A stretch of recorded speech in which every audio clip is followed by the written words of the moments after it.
En direct du tribunal, Alda Halidi. Alors dites-nous, Alda, qu'a requis le procureur à son encontre? Oui, après 8 heures de débat, les réquisitions viennent de tomber et elles sont sévères pour Saïd Indanoun. Le procureur demande à ce qu'il soit immédiatement démis de ses fonctions avec une peine d'inéligibilité de 10 ans. Si les juges suivent ces réquisitions, il devra aussi faire 1 an de prison ferme et payer 30 000 € d'amende. Je rappelle que le maire de Chirangui est poursuivi pour 10 chefs d'accusation, et c'est essentiellement des prises illégales d'intérêt et détournement de fonds publics. Le maire de Chirangui aurait notamment fait appel à des marchés, à des prestations venant d'entreprises dirigées par ses amis, pour des sommes étant jusqu'à 100 000 € de marchandises. Il aurait aussi recruté des membres de sa famille, sa fille, sa sœur et des amis sans publication de poste avant de se rendre compte de l'illégalité de ces procédés. Et c'est justement là-dessus que son avocate a mis l'accent tout au long de sa plaidoirie.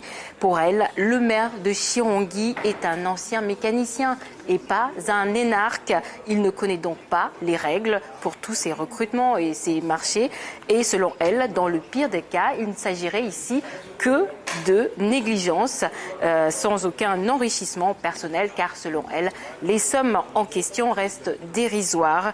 La défense ne comprend pas justement pourquoi on demande à ce que le maire soit démis de ses fonctions.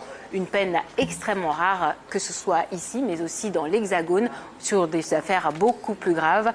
D'autres élus n'ont pas eu des peines similaires, mais pour elle, l'affaire du maire, le procureur voudrait en faire un exemple. Cela est évident pour elle et elle craint que la montagne n'accouche d'une souris. Alors, le maire de Chirangui n'était pas le seul prévenu dans cette affaire. Pour les autres, le procureur a requis des peines de prison avec sursis allant de 1 à 4-5 mois.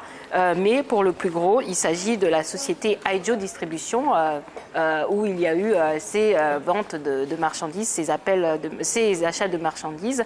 Et pour le gérant de cette société, il a écopé de 10 000 € d'amende. Enfin, le procureur requiert 10 000 € d'amende et 30 000 € pour la société. Et il souhaite que la société soit interdite d'appel de marché public pendant près de 2 ans. Voilà, pour l'instant, nous en sommes à une suspension de séance parce qu'il y a eu un avocat qui a eu un petit souci de santé après 8 heures d'échanges assez intenses.